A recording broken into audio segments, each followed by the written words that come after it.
Hello everyone, so here I am with the part 2 of Introduction to Psychology chapter 1 for class 11th। तो part 1 और part 2 के बीच में कुछ ज़्यादा ही gap हो गया है, बट अब फाइनली इसकी वीडियोस फटाफट आती रहेंगी और ये चैप्टर जल्दी से कंप्लीट हो जाएगा। मुझे लगता है आज की वीडियो और इसके बाद 1 या 2 वीडियो और लगेंगी और ये चैप्टर पूरा कंप्लीट हो जाएगा।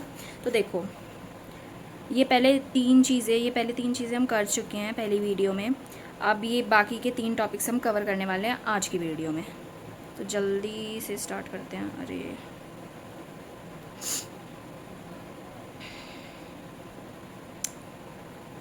तो अब सबसे पहले है पॉपुलर नोशंस अबाउट साइकोलॉजी। मतलब साइकोलॉजी को आम लोग या फिर कॉमन पीपल कैसे मानते हैं कि आम बोलचाल की भाषा में या नॉर्मली जब हम साइकोलॉजी के बारे में जानते हैं या मानते हैं उसे कैसे परसीव करते हैं। पॉपुलर नोशंस, जब हम साइकोलॉजी के बारे में पॉपुलर बिलीफ रखते हैं कि साइकोलॉजी ये होती है, वो पढ़ेंगे सबसे पहले। और इसके बाद ये पढ़ेंगे कि अलग अलग जो साइकोलॉजिस्ट आए उन्होंने साइकोलॉजी की क्या डेफिनेशन दी। तो चलो सबसे पहले स्टार्ट करते हैं अबाउट पॉपुलर नोशंस। तो इसमें है people often consider themselves good at understanding others. हमें हमेशा लगता है कि हम दूसरों को समझने में बहुत ज़्यादा अच्छे हैं। फॉर एग्जांपल, मान लो आपका कोई फ्रेंड है और ना उसका जो दूसरा फ्रेंड है उससे थोड़ी फाइट सी हो गई और थोड़ी आर्ग्यूमेंट हो गई और वो आपसे पूछने आ रहा है कि क्या करूँ यार, या मतलब मुझे कोई सजेशन दे। और फिर आपको लगता है कि आपका फ्रेंड आपसे एडवाइस लेने आया है, तो मतलब आप ह्यूमन बिहेवियर को समझने में एकदम एक्सपर्ट हो। तो इसलिए बता रहे कि हमें ह्यूमंस को लगता है कि हम लोगों को समझने में, चीज़ों को समझने में एक एक्सपर्ट हैं। पर जो हम चीज़ें एक्सप्लेनेशन देते हैं कि अब वो हमारे पास आया, उसने बताया ऐसी ऐसी चीज़ें हुई और उसके बेस पे हमने उसे एक एक्सप्लेनेशन दिया, एक सजेशन दिया। तो वो जो सजेशन है वो तो या तो कॉमन सेंस पे बेस्ड होगा कि कॉमन कि हाँ ये हुआ है तो ये हो जाना चाहिए, कॉमन सेंस बिल्कुल। या फिर फोक सेइंग, कोई भी पुराना बिलीफ हमारा या जो सदियों से चला रहा है उसके हिसाब से। एंड पर्सनल ओपिनियन कि मुझे पर्सनली ऐसा लगता है, देख और तू ऐसा कर, उस चीज़ों पे फोकस्ड होता है। तो ये बिल्कुल भी साइंटिफिक नहीं होता। अब फॉर एग्जांपल एक ऐसी 2 सेइंग है पॉपुलर कि out of sight out of mind और distance makes the heart grow fonder. आपका कोई मान लो बहुत अच्छा फ्रेंड है, ठीक है, तो वो जो आपका फ्रेंड है वो दूसरी सिटी में शिफ्ट हो गया या फिर दूसरे किसी हॉस्टल में चला गया स्कूल को छोड़ के। तो अब 2 सेइंग है। एक कहते हैं कि अगर हमारा दोस्त हमसे दूर चला गया तो हमें उसकी और याद आएगी और हमारी फ्रेंडशिप और स्ट्रांग हो जाएगी। और दूसरी सेइंग है कि यार चला गया तो छोड़ो, अब हमें क्या, अब तो गया, अब क्या नए फ्रेंड्स बना लेंगे। तो ये तो कॉन्ट्राडिक्टरी स्टेटमेंट हो गए ना कि आधे लोगों को लगता है कि हमारी फ्रेंडशिप और स्ट्रांग हो जाएगी और आधे लोगों को लगता है कि अब फ्रेंडशिप जो है वो ख़त्म हो जाएगी। तो इसलिए साइंटिफिक नहीं होता, कॉमन सेंस या फिर जो पर्सनल ओपिनियंस, पर्सनल एक्सपीरियंस होता है उसकी चीज़ों पर बेस्ड होता है। तो साइंटिफिकली टेस्टेड नहीं होता है, ऑब्जेक्टिव नहीं होता, सबके लिए सब्जेक्टिव होता है, अलग अलग होता है। और they are often made after the behaviour occurs, also known as hindsight approach और I knew it all along phenomenon. और ये जो हम अपने चीज़ें बताते हैं, मान लो हम अगर पर्सनल ओपिनियन पे बता रहे हैं किसी को, भाई तेरा फ्रेंड दूर चला गया, अब तो तेरे साथ ऐसा होगा, अब तो तू उसे भूल जाएगा, तेरे नए दोस्त बन जाएंगे, छोड़। तो ये चीज़ हमारे साथ हो चुकी है, उसके बाद हम उसे बता रहे हैं। या फिर किसी हिंडसाइट अप्रोच, या फिर अगर किसी के साथ वो चीज़ हो गई, मान लो उससे लड़ाई हो गई थी आपकी एक फ्रेंड की दूसरे फ्रेंड से और हमने उसे बोला था कि उसके साथ दोस्ती खत्म कर दे, फिर भी वो उसके साथ चला गया और फिर उसकी दोस्ती खत्म हो गई, तो हम बोलेंगे वाह मुझे तो पता ही था, और ये सब कि मुझे पहले से ही पता था तेरे साथ ये होने वाला है, इसलिए मैंने तुझे बोला था। तो जब बिहेवियर हो जाता है, वो चीज़ हो जाती है, उसके बाद हम बोलते हैं कि हाँ मुझे तो पता ही था ऐसा होने वाला है, ये चीज़। पर साइकोलॉजी जैसा कि हमें पता है एक साइंस है और looks for patterns of behaviour कि ऐसी चीज़ जो बहुत सारे लोगों में कॉमन है। मान लो यही 2 स्टेटमेंट थी, तो हम ये देख रहे हैं कि बहुत सारे लोगों की फ्रेंडशिप बहुत ज़्यादा स्ट्रांग हो गई जब उनके फ्रेंड्स उनसे दूर चले गए। तो हम पैटर्न देखेंगे और मोस्ट कॉमनली चीज़ देखेंगे जो जिसके होने के चांसेस सबसे ज़्यादा हैं, विच कैन बी प्रेडिक्टेड, जिसे हम प्रेडिक्ट कर सकते हैं। और ये नहीं है कि बिहेवियर हो गया या वो चीज़ हो गई उसके बाद आके हम बोलते हैं हाँ मुझे तो पता था तेरे साथ यही होने वाला है, ठीक है। तो साइकोलॉजी एज अ साइंस क्या एम करता है कि एक तो हम बिहेवियर को ऑब्जेक्टिवली समझें कि जो चीज़ें मोस्ट ऑफ द पीपल के लिए ट्रू है, ये नहीं है कि सबके लिए अलग अलग हो, नहीं, वो कॉमन चीज़ होनी चाहिए ज़्यादातर लोगों के लिए, जिसमें कोई सिस्टमैटिक मेथड यूज़ हो। ये नहीं है कि हम अपना अजम्पशन लगा रहे हैं कुछ भी कहीं भी। और उसके बाद एविडेंस और एक्सपेरिमेंट पे रिलाई करें कि हमारे पास कोई प्रूफ हो या हमने कोई एक्सपेरिमेंट करा, उसके बाद हमने पर्टिकुलर चीज़ की एक्सप्लेनेशन दी हो। ये नहीं है कि हम कुछ भी एज्यूम करे जा रहे हैं बस। उसके बाद ड्वेक्स की एक स्टडी थी, उसमें क्या किया गया, एक ऐसा पॉपुलर बिलीफ है कि जो मान लो मैथ्स का एग्जांपल ले लेते हैं, जो बच्चे मैथ्स में वीक है मान लो, तो अगर हम उनको इजी प्रॉब्लम्स देंगे वो बहुत जल्दी मोटिवेट होंगे और उनका कॉन्फिडेंस बढ़ेगा। पर फिर उन्होंने 2 ग्रुप्स में अपने स्टूडेंट्स को डिवाइड करा, कुछ को दी बिल्कुल ही ईजी प्रॉब्लम्स और कुछ को मिक्स्ड प्रॉब्लम्स दी और उनको इनकरेज करा जब भी वो फंस जाते थे प्रॉब्लम्स करते करते कि तुम और अच्छा कर सकते हो और अच्छा करो, मोटिवेट करा उन्होंने। तो जब उनका टेस्ट हुआ तो ये देखा गया जो ग्रुप 1 था जिनको ईजी प्रॉब्लम्स मिली थी, उनको जब डिफ़िकल्ट प्रॉब्लम्स मिली तो उन्होंने जल्दी से हार मान ली और छोड़ दिया कि हमसे तो हो ही नहीं रहा, क्योंकि उन्होंने उस चीज़ की पहले प्रैक्टिस की ही नहीं हुई थी। और उसके बाद जो सेकंड ग्रुप था जिसको मिक्स प्रॉब्लम्स मिली थी, शोड ग्रेटर परसिस्टेंट। तो जिन्होंने वो चीज़ ऑलरेडी की हुई थी उन्होंने वो थोड़ा और पेशेंट रहे उस चीज़ को सॉल्व करने में, थोड़ा और रुके और फिर लाइक दिमाग लगा के, मतलब उनका स्कोर बेटर था एज़ कम्पेयर टू ग्रुप 1। तो जो पॉपुलर बिलीफ था कि इजी प्रॉब्लम्स देंगे तो मोटिवेशन और कॉन्फिडेंस बढ़ेगा एक बच्चे का, वो इस स्टडी ने चेंज कर दिया। This proves that scientific psychology can challenge and correct commonly है बट अनवेरीफाइड पॉपुलर बिलीव्स। कि जब हम साइकोलॉजी को साइंटिफिकली स्टडी करते हैं तो जो पॉपुलर चीज़ें मानी जाती है कि ऐसी होने वाला है, उसको भी हम चैलेंज कर देते हैं। तो ये पॉपुलर बिलीफ थे साइकोलॉजी की। अब है एवोल्यूशन ऑफ साइकोलॉजी की। अलग अलग थ्योरिस्ट, अलग अलग साइकोलॉजिस्ट ने साइकोलॉजी को कैसे समझा और क्या उसकी डेफिनेशन दी। तो सबसे पहले है स्ट्रक्चरलिज्म, जो कि विलियम वुड ने दिया था 1879 में लिप्सिक जर्मनी में, और यहीं पे जो साइकोलॉजी की फर्स्ट लैब थी इस्टेब्लिश हुई थी। ठीक है, तो ये फर्स्ट स्कूल ऑफ साइकोलॉजी है। ये भी जो भी हम पढ़ेंगे ना, 3-4 थ्योरीज, तो इनको बोला जाता है स्कूल ऑफ साइकोलॉजी। तो ये फर्स्ट स्कूल ऑफ साइकोलॉजी और ये कॉन्शियस एक्सपीरियंस को स्टडी करता है कि जो चीज़ें हमें ऑलरेडी पता है। एक्सपीरियंस क्या होता है? कॉन्शियस एक होता है, देखो, कॉन्शियस, सबकॉन्शियस और अनकॉन्शियस। कॉन्शियस की हमें वो चीज़ें पता है, सबकॉन्शियस की थोड़ा बहुत पता है, और अनकॉन्शियस की उसके बारे में हमें बिल्कुल ही नहीं पता है। तो ये हमारे कॉन्शियस एक्सपीरियंस को, क्योंकि एक्सपीरियंस जो हम चीज़ें एक्सपीरियंस करते हैं, हमने मान लो गर्म कप को टच करा तो वो हमारा एक्सपीरियंस हमें याद रहेगा कि आगे से उससे टच नहीं करना। तो कॉन्शियस एक्सपीरियंसेस जिनके बारे में हम अवेयर होते हैं उन चीज़ों को स्टडी करता है। और ये क्या मेथड यूज़ करता है? इंट्रोस्पेक्शन, जैसे कि उसमें ये कहा गया था उस अप्रोच में कि जो आपको लगता है आपके अंदर मेंटल प्रोसेसेस चल रहे हैं, आपकी फीलिंग्स चल रही हैं, या जो भी आपके एक्सपीरियंसेस है वो आप खुद लिखो या खुद बताओ, और इसके बेसिस पे वो माइंड का स्ट्रक्चर समझेंगे। तो इंट्रोस्पेक्शन का मेथड यूज़ करके वो माइंड का स्ट्रक्चर समझेंगे, इसे कहते हैं स्ट्रक्चरलिज्म। पर इसकी कुछ लिमिटेशन थी। एक तो अनसाइंटिफिक था कि इसमें कुछ साइंस तो ही नहीं यूज़ हो रहा है, इसमें तो जो हमें लग रहा है हम बस वो लिख रहे हैं, और ज़रूरी नहीं है जो हमें लग रहा है कि हमारे अंदर यही चल रहा है हम वो सही लिख दे बिल्कुल ही। ऐसा हो सकता है चल कुछ रहा हो, लिख कुछ दिया हो। Subjective reports couldn't be verified, और इनको कोई आउटसाइड वाला पर्सन वेरीफाइड नहीं कर सकता, जो हमने लिख दिया वो लिख दिया भाई, ख़त्म।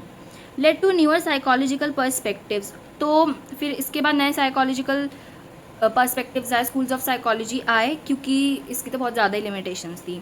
तो इसके बाद आता है functionalism by William James, Cambridge USA में दिया था उन्होंने ये। तो ये होता है functionalist approach. Believe psychology should study what the mind does not its structure. तो इन्होंने यही समझा कि माइंड के स्ट्रक्चर को समझ के क्या होगा, माइंड का स्ट्रक्चर समझ लिया, उसमें क्या साइकोलॉजी है। हमें तो ये स्टडी करना चाहिए ना कि जो ह्यूमन बिहेवियर है वो कैसे आता है, लाइक हमारा माइंड कैसे फंक्शन करता है हमारे बिहेवियर को परफॉर्म करवाने में, कि हमारा माइंड क्या करता है, हमारे माइंड का फंक्शन क्या है एज़ कम्पेयर टू कि उसका स्ट्रक्चर क्या है। Focused on how behaviour functions to help people to deal with environment, कि हमारा बिहेवियर जो है वो हमें इन्वायरमेंट में कैसे इफेक्टिवली डील करने में हेल्प करता है, ये स्टडी करना चाहिए। Studies how behaviour enables people to satisfy needs and deal with the environment, कि हमारा जो बिहेवियर है वो हमें कैसे हेल्प करता है कि हम अपनी नीड्स एनवायरनमेंट में रहकर कैसे सेटिस्फाई करें। और जो ह्यूमन बींग्स है वो हमेशा अडेप्ट करते रहते हैं एनवायरनमेंट में, ताकि हम अच्छे से फंक्शन कर सकें। मान लो कोई शिमला से पर्सन आके हरियाणा में आके रहने लग गया, तो वहाँ पे बहुत अच्छा मतलब ठंडा टेम्परेचर होता है, यहाँ पे गर्मी रहती है गर्मियों के मौसम में मान लो, तो उससे यहाँ पे आके वो अडेप्ट करेगा इफेक्टिवली, ताकि वो अपना ह्यूमन जो फंक्शन बेसिक फंक्शंस है वो कर सके, अपना काम कर सके। तो ये जो चीज़ थी ये जॉन ड्यूई ने दी थी कि लाइक ह्यूमंस जो होते हैं वो इफेक्टिवली अडेप्ट करते रहते हैं फंक्शन करने के लिए। ठीक है, उसके बाद है गेस्टाल्ट अप्रोच। ये आई थी 20th सेंचुरी जर्मनी में, और किस लिए आई थी? ये जो वूंड का जो स्ट्रक्चरलिज्म था फर्स्ट स्कूल ऑफ साइकोलॉजी, उसके रिएक्शन में ये आई थी। तो अब सबसे पहले ये चीज़ देखो, ये नीचे 3 पिक्चर्स हैं, ठीक है।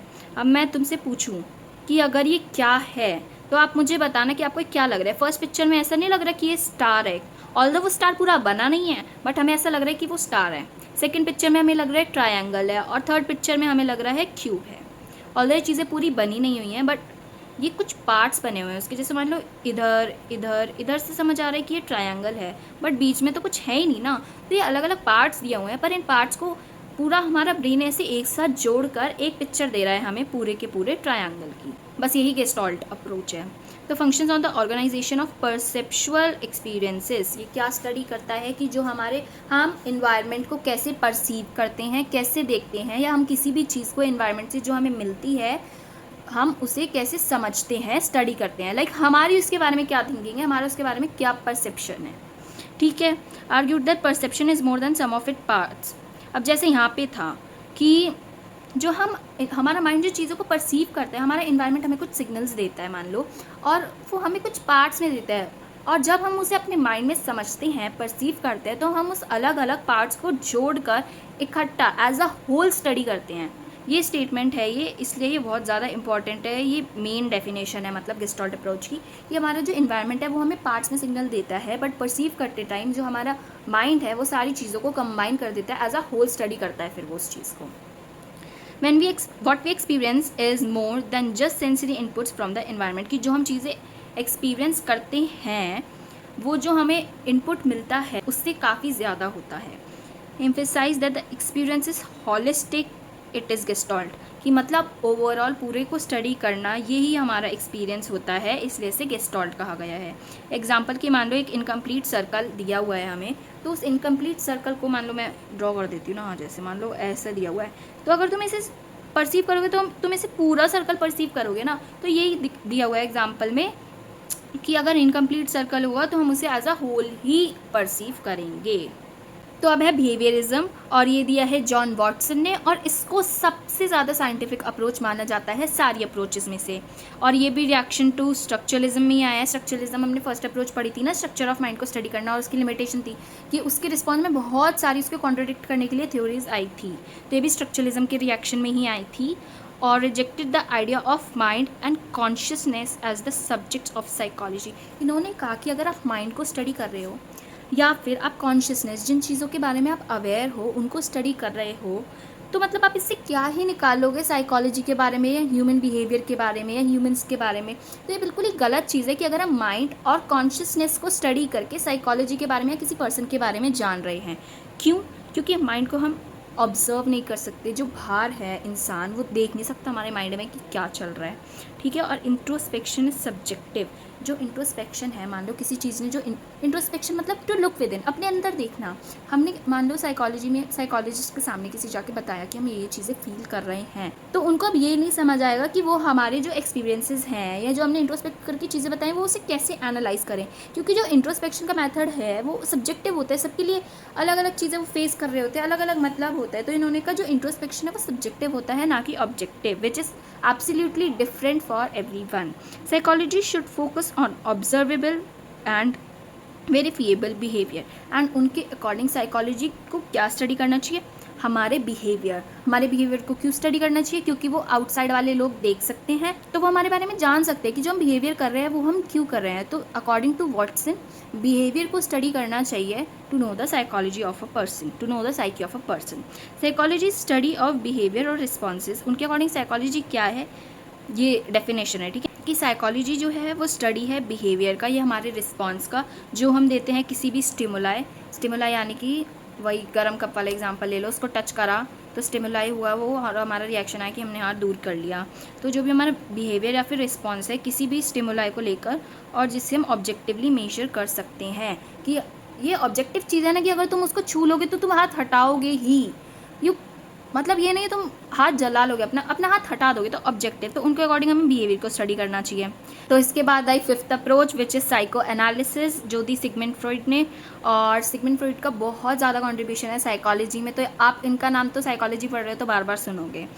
तो इन्होंने क्या कहा साइकोलॉजी के बारे में? Viewed human behaviour is dynamic expression of unconscious desires and conflicts. पहले अनकॉन्शियस डिज़ायर्स और कॉन्फ्लिक्ट समझो। ऐसे डिज़ायर्स, ऐसी फीलिंग्स या ऐसा कोई ट्रॉमा या फिर ऐसा कोई एक्सपीरियंस जिसके बारे में अब हम बिल्कुल अवेयर नहीं हैं, कि लाइक सबकॉन्शियस के हमें थोड़ा बहुत उसके बारे में मालूम है, बट अनकॉन्शियस के अब हमें उसके बारे में कुछ बिल्कुल याद नहीं है। वो अनकॉन्शियस डिज़ायर्स या फिर कॉन्फ्लिक्ट्स जो होते हैं, उसको जब हम एक्सप्रेस करते हैं, लाइक अनकॉन्शियस डिज़ायर्स और कॉन्फ्लिक्ट्स को एक्सप्रेस करना इस psychology is human behaviour according to Sigmund Freud. ठीक है, founded psycho analysis as a system to understand and cure psychological disorders. For example लो, मान लो किसी बच्चे को कोई ट्रॉमा है कि फर्स्ट क्लास ले लो, मान लो फर्स्ट क्लास ज़्यादा छोटी हो गई, मान लो सेकंड क्लास ले लो। सेकंड क्लास में एक बच्चा था और उसको पढ़ाई में वो बहुत ज़्यादा मतलब डल था थोड़ा, ठीक है, और ना वो ना पढ़ाई करता था ना सुनता था अपने मम्मी पापा की। तो उसके मम्मी पापा ने लाइक ताकि वो कुछ समझे उनकी बात, उसे डराने के लिए हॉस्टल में भेज दिया। ठीक है, अभी उसका चाइल्डहुड ट्रॉमा है, थोड़ी देर बाद वो चाहे वो उसे ले आए बट अब वो उसका ट्रॉमा बन चुका है वो चीज़। ठीक है, और अब वो बड़ा हो गया और उसे वो चीज़ बिल्कुल याद नहीं है, बट अब जो वो बिहेवियर करेगा ना कि मान लो वो अपने मम्मी पापा की बात सुनने लग गया या उसके बिहेवियर में भी जो भी चेंजेस होंगे, दैट्स बिकॉज ऑफ कि वो अनकॉन्शियस जो उसका ट्रॉमा था उसकी वजह से। तो इन्होंने बताया कि जो भी साइकोलॉजिकल डिसऑर्डर होते हैं वो इसलिए ही होते हैं कि मान लो जो भी हमारा पास्ट ट्रॉमा है जिसके बारे में हम नहीं जानते हैं, दैट इज़ अनकॉन्शियस, उसकी वजह से जो भी आजकल साइकोलॉजिकल डिसऑर्डर्स होते हैं वो होते हैं। और अगर हमें वो पता चल गया, अगर हमने अनकॉन्शियस चीज़ें जान ली किसी के बारे में और उससे वो जो उसकी सप्रेस्ड फीलिंग्स थी उसे निकाल दिया उसके मन से, तो हम साइकोलॉजिकल डिसऑर्डर्स को ईजिली क्योर कर सकते हैं। तो साइकोलॉजिकल डिसऑर्डर्स होते भी अनकॉन्शियस की वजह से हैं और अगर अनकॉन्शियस को ठीक कर दिया तो वो साइकोलॉजिकल डिसऑर्डर्स क्योर भी हो जाएंगे।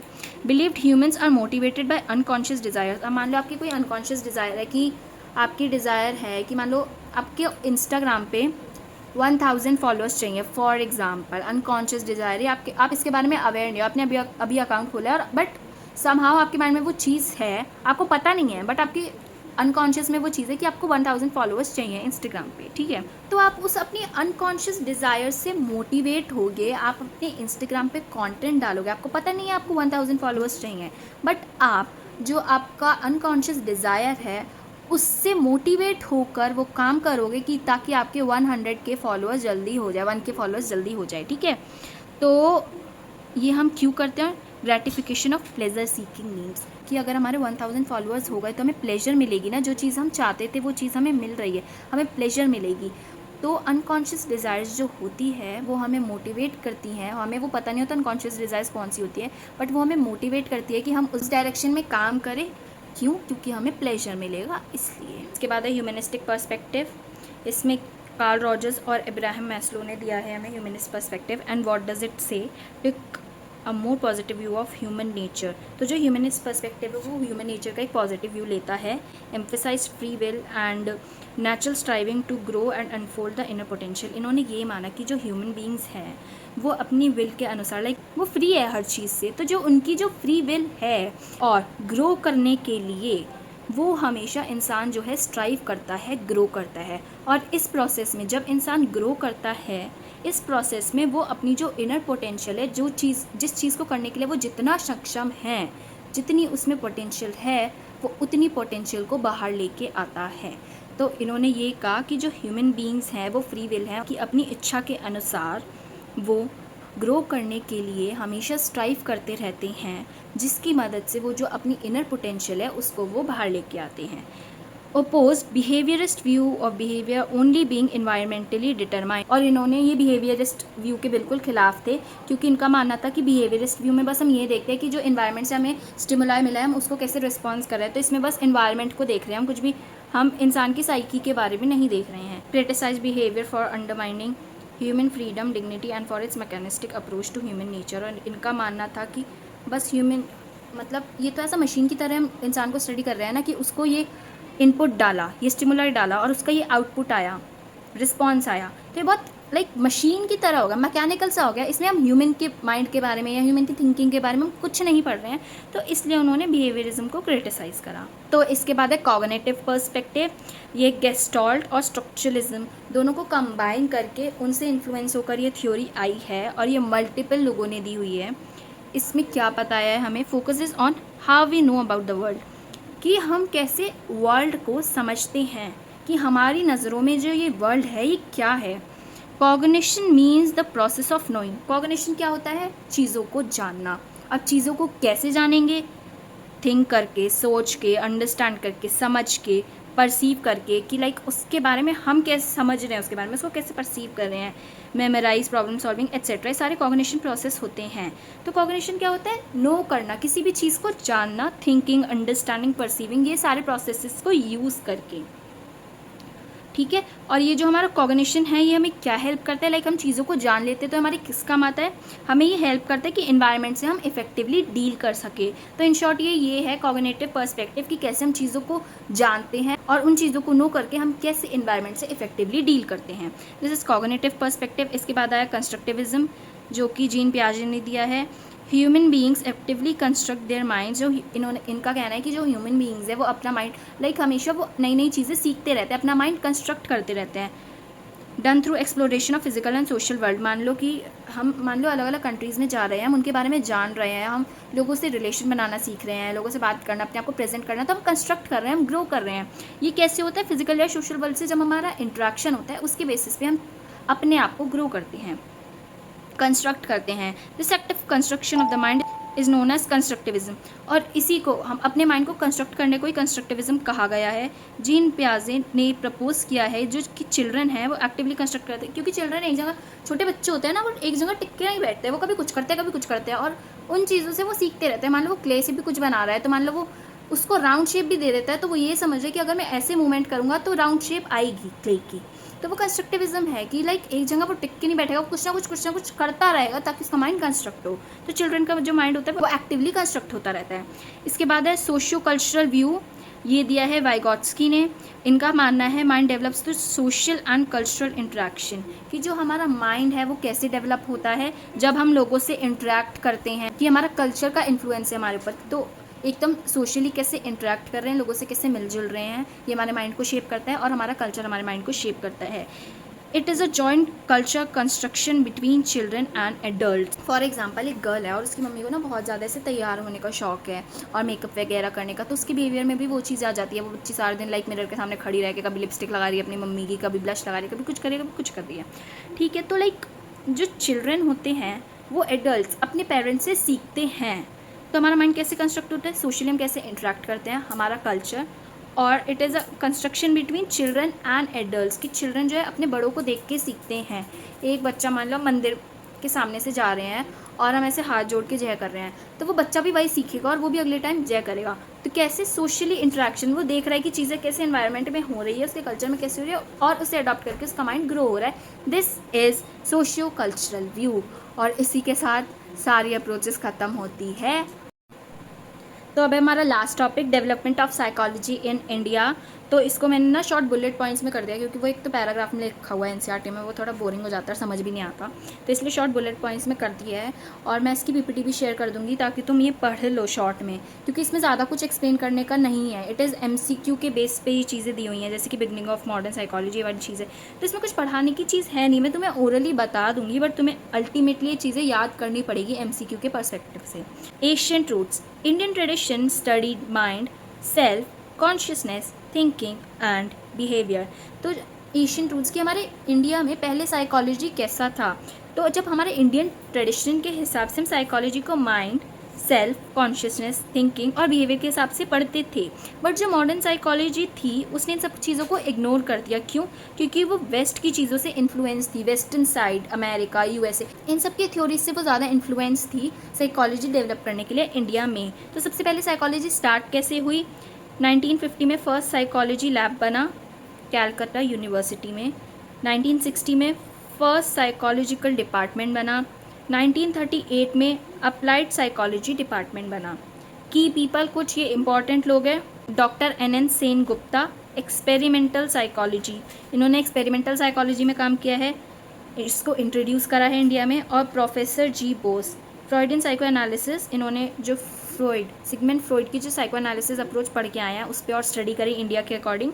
Started Indian psycho analytical association, और इन्होंने Indian psycho analytical association establish करी 1922 में। उसके बाद है ग्रोथ एंड सेंटर की कैसे ग्रोथ हुई।